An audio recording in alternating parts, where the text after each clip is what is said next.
Hello friends, இன்னைக்கு நம்ம பார்க்க போகிறது ஜப்பான் அனிமி சீரிஸான re starting life in another world season 1 episode 17 தான் இன்னைக்குள்ள வீடியோவில் பார்க்க போகிறோம். நான் ஒரு சீன் கூட விடாம தான் இந்த அனிமையில எக்ஸ்பிளைன் பண்ணிட்டு இருக்கேன் அப்படிங்கிறதுனால உங்களுக்கு எந்த குழப்பமும் வராது. ஒருவேளை உங்களுக்கு ஏதாச்சும் குழப்பமா இருந்துச்சு புரியல அப்படின்னா திரும்பவும் நீங்க பார்த்த எபிசோடையே திரும்ப போயிட்டு பாருங்க. அப்படின்னா தான் உங்களுக்கு கதை புரியும். ஏன்னா இந்த அனிமே கொஞ்சம் குழப்பமா போறதுனால நீங்க ரொம்பவே கேர்ஃபுல்லா வாட்ச் பண்ணணும். ஆனா இந்த அனிமே ரொம்பவே சூப்பரா இருக்கும். ஸோ மிஸ் பண்ணாம பாருங்க. சரி வாங்க வளவலன்னு பேசிட்டு இருக்காம இன்னைக்குள்ள கதைக்குள்ள போக ஆரம்பிக்கலாம். இன்னைக்கு நம்ம பார்க்க போறது re starting life in another world season 1 episode 17. அந்த இடத்துல புகமூட்டமாகி காத்து செம வேகமா அடிக்குது. நம்ம ஹீரோ பறக்குறான். நம்ம ஹீரோவை ரெம் காப்பாத்துறா. இது என்னது இது அப்படின்னு சொல்லிட்டு நம்ம ஹீரோ கேட்கவும், ஏப்பா நீ ஒயிட் வேலை பத்தி கேள்விப்பட்டதே இல்லையா? அது ரொம்ப ஆபத்தானது. இதுக்கு பேர் தான் ஒயிட் வேல் அப்படின்னு சொல்லிட்டு ஆட்டோ அப்படிங்கிற அந்த வண்டி ஓட்டுறவன் சொல்றான். இவ்வளவு பெருசா வானத்துல ஸ்மோக்கோட பறக்குது அப்படின்னா அது அந்த ஒயிட் வீலா மட்டும்தான் இருக்கும். அது ரொம்ப ஆபத்தானதுன்னு சொல்லுவோம். சுபாரு ஜாக்கிரதா அப்படின்னு சொல்லிட்டு ரெம் பேசிட்டு இருக்கும் போதே பார்த்தா திடீர்னு அந்த ஒயிட் வேலி உங்களை வந்து காத்த வச்சே அட்டாக் பண்ணுது. உடனே நம்ம ரெம் வந்துட்டு டக்குன்னு டீமன் ஃபார்முக்கு மாதிரி டக்குன்னு அதை அட்டாக் பண்ண ஆரம்பிக்கிறான். நம்ம ஹீரோ காத்துல வெளியே பறந்துட்டு இருக்கவும் டக்குன்னு அவன் வெளியே விட போகும்போது ரெம் அவனை பிடிச்சு அந்த ஒயிட் வீல அட்டாக் பண்றா.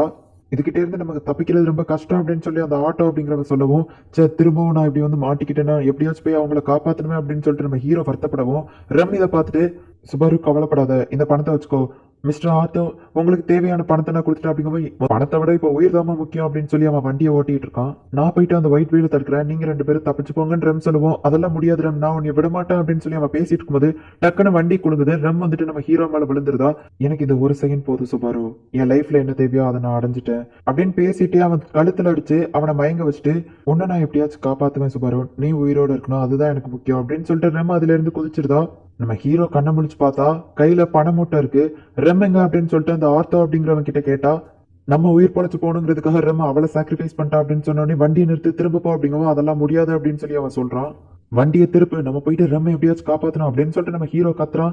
அவ உயிரை நமக்காக தியாகம் பண்ணிருக்கா, அது நீ வேஸ்ட் பண்ணிடாத அப்படின்னு சொல்லிட்டு நம்ம ஹீரோ அவன் பிடிச்சு வைக்கவும் நம்ம ஹீரோ அவ ரொம்பவே நல்லவா, அவளை எப்படியாச்சும் போய் காப்பாத்தணும் அப்படின்னு சொல்லிட்டு கத்திட்டு இருக்கான். கிங்டம் ஆஃப் லுகானிக்கால இருக்கிற மாஸ்டர் ஸ்வாட்ஸ்மேனாலேயே அந்த ஒயிட் வீல தோக்கடிக்க முடியல அப்படின்னு சொல்லிட்டு அந்த ஆர்த்தோ சொல்லவும், இது மாஸ்டர் ஸ்வாட்ஸ்மேன் இறந்து போயிட்டானா அப்படின்னு சொல்லிட்டு நம்ம ஹீரோ ஷாக் ஆகுறான். ரெம் நம்மளை காப்பாத்துறதுக்கு நான் ரொம்ப கொடுத்து வச்சிருக்கணும் அப்படின்னு சொல்லிட்டு அவன் சொல்லவும், எனது கொடுத்து வச்சிருக்கணுமா, அவ அங்க உயிரையே தியாகம் பண்ணிட்டா உனக்கு வருத்தம் இல்லையான்னு கேட்கவும், அம்மா யாரு ரெம் அப்படின்னு சொல்லிட்டு அவன் கேட்கறான். என்னடா காமெடி பண்ணிட்டு இருக்கா அப்படின்னு சொல்லி நம்ம ஹீரோ அவன் மூஞ்சிலேயே ஒரு குத்து விடுறான். ரெம்மை இப்பதான்டா பெருமையா பேசினா அப்படிங்கும்போது உண்மையிலேயே எனக்கு ரெம் யாருன்னு தெரியாது அப்படின்னு சொல்லிட்டு அவன் சொல்றான். அந்த ஒயிட் வீல் அதுக்குள்ளே இவங்க பக்கத்துல வந்துருது. இது எப்படிடா நம்மளையே ஃபாலோ பண்ணிட்டு இருக்கா அப்படின்னு சொல்லிட்டு அவங்க அந்த லைட்டை தூக்கி தூர போட்டுருந்தாங்க. ஒருவேளை லைட்டை வச்சுதான் ஃபாலோ பண்ணுதோன்னு அது எதனால நம்ம சைடே ஃபாலோ பண்ணுதுங்கவும் அப்பதான் நம்ம ஹீரோக்கு ஒரு விஷயம் புரியுது. அது ஒரு மாபீஸ்ட் அப்படிங்கிறதுனால இவன் மேல அந்த விச் சென்ஸ்மெல் வருதுங்கிறதுனாலதான் அது ஃபாலோ பண்ணுது அப்படின்னு சொல்லிட்டு இவன் வருத்தப்படவும், அப்போ உனக்காக தான் அது வருதா, அப்ப நீ சாவ அப்படின்னு சொல்லிட்டு அவன் தள்ளி விட்டு எனக்கு உயிர் வாழ ஆசை அப்படின்னு சொல்லி நம்ம ஹீரோவை தள்ளி விட்டு ஓடிட்டான். நம்ம ஹீரோ எந்திரிச்சு பக்கம் அந்த பெரிய ஒயிட் வெயில் அவனுக்கு மேலதான் பறந்துட்டு இருக்கு. லைட்டா அது மூச்சு விடவுமே இவன் ரொம்ப தூரம் தள்ளி போய் அடிபட்டு விழுறான். எனக்கு சாக விருப்பம் இல்லை, நான் வாழணும் அப்படின்னு சொல்லி கத்திக்கிட்டே இவன் ஓட ஆரம்பிக்கிறான். திடீர்னு ஒரு இடத்துல தட்டி விழவும் பார்த்தா எல்லாமே நார்மல் ஆயிடுது. அந்த இடத்துல நிலாவோட வெளிச்சம் வருது. அங்க இருந்த புகை மூட்டை ஃபுல்லா மறைஞ்சிருது.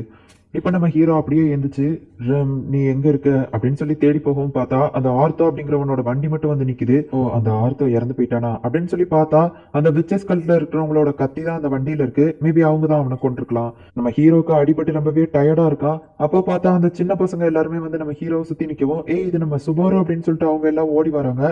நம்ம ஹீரோ அப்படியே மயங்கி விழுந்துருதான். இப்ப நம்ம ஹீரோ மயக்கம் தெளிஞ்சு எந்திரிச்சு பார்த்தா எமிலியாவோட மேன்ஷன்ல இருக்கான். ரெம் அப்படின்னு சொல்லிட்டு பார்க்கவும் பார்த்தா அது ரெம் இல்ல ராம். இதுக்காக என் கையை பிடிக்கிற, கையை விடு அப்படின்னு சொல்லிட்டு அவன் சொல்றா. உன்னோட கையில தையல் போட்டிருக்கு, அசைக்காத, அது பிரிஞ்சிரும் அப்படின்னு சொல்லிட்டு அவன் சொல்றா. ஓ அப்படியா, ஆமா என்ன ஹீலிங் பண்ணது யாரு அப்படின்னு கேட்கவும் எமிலியான்னு சொன்ன உடனே இவன் கொஞ்சம் லைட்டா ஷாக் ஆகுறான். நீ ஷாக் ஆகுறத பார்த்தாலே தெரியுது எமிலியாக்கும் உனக்கும் ஏதோ ஒரு பிரச்சனை, அதுவும் அந்த கிங்டம்ல இருந்து. அது என்னன்னு நான் கேட்க போறது இல்ல, ஆனா நீ ஏதோ ஒரு பண்ணக்கூடாத தப்ப பண்ணிருக்கான்னு மட்டும் தெரியுது. இனிமே இப்படி நீ நடக்காம பாத்துக்கோ அப்படின்னு சொல்லிட்டு ராம் சொல்லவும், எனக்கு ரொம்ப வருத்தமா இருக்கு, என்னோட உயிரை காப்பாத்துறதுக்காக ரெம் அவ உயிரை கொடுத்து இறந்து போயிட்டா அப்படின்னு நம்ம ஹீரோ சொல்லவும், ஆமா யாரு ரெம் அப்படின்னு சொல்லிட்டு ராம் கேட்கவும், ராம் இப்படி மொக்கையெல்லாம் காமெடி பண்ணாத, ரெம் உன்னோட சிஸ்டர் அப்படின்னு சொல்லிட்டு நம்ம சுபாரு சொல்லவும், எனக்கு சிஸ்டரே கிடையாது, நான் ஒருத்தி மட்டும்தான் அப்படின்னு சொல்லிட்டு ராம் சொல்றா. நீயுமா ராம், ரெம் உன்னோட சிஸ்டர், அவ தான் வந்துட்டு அன்னைக்கு மாபீஸ்ட் நம்ம வில்லேஜ்ல அட்டாக் பண்ணப்போ அவ தானே காப்பாத்தினா அப்படின்னு கேட்கவும், அப்படிலாம் யாருமே இல்ல, நானும் ராஸ்வெல்ல மட்டும் தானே உன்னை வந்து காப்பாத்தினோம், நீ ஏதாச்சும் கற்பனை பண்ணிட்டு இருக்காதா அப்படின்னு சொல்லிட்டு அவ சொல்லவும், என்ன வளருது அப்படின்னு சொல்லிட்டு நம்ம ஹீரோ டென்ஷன் ஆகுறான். ஆனா அப்படி யாருமே இல்லை அப்படின்னு சொல்லிட்டு ராம் சொல்லவும், இப்போ நான் காட்டுறேன் அப்படின்னு சொல்லிட்டு அவங்க ரூமுக்கு போய் பார்த்தா ரேம்குள்ள சேர் மட்டும் தான் இருக்கு, ரெம்குள்ள அந்த டேபிளையே காணும். இதுக்கு வாய்ப்பே இல்லை அப்படின்னு சொல்லி நம்ம ஹீரோ ஷாக் ஆகுறான். உனக்கு தலையில ஏதோ அடிபட்டு இருக்குன்னு நினைக்கிறேன், ரெஸ்டட் அப்படின்னு சொல்லிட்டு ரேம் போயிருந்தா. இப்போ நம்ம ஹீரோ இங்க இருந்து ஓடி போயிடலாமா, ஆனா ரெம்மோட முயற்சி எல்லாம் வேஸ்ட் ஆயிரும் அப்படின்னு சொல்லிட்டு எமிலியாவை பாக்குறதுக்காக போறான். எமிலியா இவனை பார்த்த உடனே, சுபாரு உனக்கு என்னாச்சு, எதனால அடிபட்டுச்சு, எப்படி இருக்க அப்படின்னு சொல்லி அவ கேட்கவும், எமிலியா நீ என் கூட வா, நீ வரலனாலும் நான் உன்னை ஃபோர்ஸ் பண்ணி கூட்டிட்டு போக வேண்டியது இருக்கும், எல்லாம் உனக்காக தான் சொல்லவும், ஓ திரும்பவும் அதை ஆரம்பிச்சிட்டியா, எல்லாம் எனக்காக தானா அப்படின்னு கேட்கவும், நீ வரலன்னா நான் உன்னை இழுத்துட்டு போக வேண்டியது இருக்கும் அப்படின்னு கேட்கவும், சுபாரு நீ இந்த மாதிரி ஆள் கிடையாது, ஏன் இப்படி நடந்துக்கிற அப்படின்னு சொல்லிட்டு அவ கேட்கறா. எல்லாம் உன்னோட நல்லதுக்காக தான், என் கூட வா அப்படின்னு சொல்லவும், திரும்பவும் ஆரம்பிச்சிட்டியா அப்படின்னு சொல்லிட்டு அவ கேட்கறா. இதை நான் எப்படி உங்களுக்கு சொல்லி புரிய வைப்பேன், என்னால சொல்ல முடியாது அப்படிங்கவும், நீ இப்பவும் என்கிட்ட எதையும் சொல்ல மாட்டேன்ல அப்படின்னு சொல்லிட்டு அவ கேட்கவும், இங்க பாரு நீ நினைக்கிற மாதிரிலாம் இல்ல, உன்னால பிரச்சனைன்னு வந்தா உன்னால யாரையும் காப்பாற்ற முடியாது, எல்லாரும் இறந்து போயிருவாங்க அப்படின்னு சொல்லிட்டு அவன் அளவும், நீ எதனால இப்படி அலற சுபாரோ அப்படின்னு கேட்கவும், என்னை யாருமே புரிஞ்சுக்கிட மாட்டேங்கிறாங்க, நான் என்னதான் பண்றது அப்படின்னு சொல்லிட்டு நம்ம ஹீரோ ரொம்ப வருத்தப்படுறான். இதுக்கு மேல என்னால பொறுத்துக்கிட முடியாது, எனக்கு வலி வந்தாலும் பரவாயில்ல அப்படின்னு சொல்லிட்டு நான் சாவுல இருந்து திரும்ப வருவேன் அப்படின்னு சொல்லிட்டு நம்ம ஹீரோ சொல்லும் போது பார்த்தா டக்குன்னு டைம் ஃப்ரீஸ் ஆயிடுது. இந்த தடவை நம்ம ஹீரோவோட ஹார்ட்டை வந்து அது ஜஸ்ட் தொட்டு பார்த்துட்டு போயிருது. என்னடா வலிக்கவே இல்லை அப்படின்னு நம்ம பார்த்தா எமிலியா அப்படியே அவன் மேல சாயிரா, அவ வாயில இருந்து ரத்தமா வருதா, அவ அப்படியே இறந்து போயிட்டா. நம்ம ஹீரோ கதறான். எமிலியாவை அவன் மடியில படுக்க போட்டு அப்படியே அதே இடத்துலயே உட்காந்துருக்கான். இப்போ பியட்ரஸ் அந்த ரூமுக்கு வாரா. ஓ பங்கால இதுல இருந்து வெளியே வர முடியாதுல அப்படின்னு சொல்லி அந்த ஸ்டோன் உடையவும், கவலைப்படாத அவன் இறந்து போக மாட்டான், அவனோட ஒரிஜினல் ஃபார்முக்கு மாறிடுவான் அப்படின்னு சொல்லவும், நம்ம ஹீரோயினிய கொன்று அப்படின்னு சொல்லவும், ஓ அப்படியா, ஆனா என்னால முடியாத, அதை நீயே தான் பண்ணிக்கிடணும், என் கண்ணு முன்னாடி மட்டும் சாகாத, என்னோட வேலை இந்த இடத்துல முடிஞ்சிடுச்சு அப்படின்னு சொல்லிட்டு அவ ஒரு போர்ட்டலை கிரியேட் பண்ணி, எமிலியா அந்த இடத்துல இல்லாததுனால உனக்கும் இனிமே இந்த இடத்துல வேலை இல்ல, நீ இந்த இடத்த விட்டு போலாம் அப்படின்னு சொல்லிட்டு அந்த போர்ட்டலுக்குள்ள நம்ம ஹீரோவை தூக்கி போட்டுதா, என் கண்ணு முன்னாடி இல்லாம வேற எங்கேயாச்சும் போய் சாகு அப்படின்னு சொல்லி அவ மனசுக்குள்ள நினைச்சுக்கிறா. இவங்க காட்டுக்குள்ள வந்து விழுந்திருந்தாங்க. எமிலியா அவனுக்கு ஒன்னாகலையோன்னு அவன் பாக்குறான், ஆனா அவ தான் இறந்து போயிட்டாளு. அப்ப நம்ம ஹீரோ வருத்தப்பட்டு இருக்கவும் அவனை சுத்தி அந்த வெச்சஸ் கல்ஃப்ல உள்ள ஆளுங்க எல்லாரும் வந்துருந்தாங்க. அப்ப அந்த மெண்டல் கிறுக்கு பையா திரும்பவும் வந்துருதான். ஹே ரொம்ப சூப்பர், நாங்க கொல்ல வேண்டிய அந்த ஈவில் எமிலியாவை நீயே கொன்னுட்டியா, ரொம்ப சூப்பர், உன்கிட்ட லவ் இருக்கு அப்படின்னு சொல்லிட்டு அவன் கிறுக்குத்தனமா திரும்பவும் பேச ஆரம்பிக்கிறான். ஓகே கவலைப்படாத, இவளை என்ன பண்ணணும்னு எனக்கு தெரியும் அப்படின்னு சொல்லவும், அவன் பின்னாடியில இருந்து 2 கருப்பு கலர்ல ஒரு கை மாதிரி வருது. உடனே நம்ம ஹீரோ அதுகிட்ட இருந்து தப்பிச்சு போகவும், உன்னால இந்த கையை பார்க்க முடியுதா, இந்த கைகளை யாராலையுமே பார்க்க முடியாது, அது போக நீ அவளை ப்ரொடெக்ட் பண்ண ட்ரை பண்ற, இதுல எனக்கு விருப்பம் இல்ல, யாராலையுமே பார்க்க முடியாத கைகளை நீ எப்படி பார்க்கலாம் அப்படின்னு சொல்லிட்டு அவன் விரல ஃபுல்லா கடிச்சுக்கிட்டுதான். இப்ப பார்த்தா நிறைய கை அதே மாதிரி வருது. நம்ம ஹீரோவையும் அவளையும் தனித்தனியா ஆக்கவும், இந்த எமிலியாவை என்ன பண்ணணும்னு எனக்கு தெரியும், அவ கை கால் எல்லாத்தையும் தனித்தனியா பிச்சு பிச்சு போட போறேன் அப்படின்னு சொல்லிட்டு அவன் சொல்லவும், வேணா விட்டுரு அப்படின்னு சொல்லிட்டு நம்ம ஹீரோ எவ்வளவோ கத்துறான். ஆனா அவன் பிச்சு போடலாம் அப்படின்னு போகும்போது அந்த டைமிங்ல தான் வானத்துல இருந்து ஒரு அட்டாக் வருது. பார்த்தா அது நம்ம பங்க் தான்.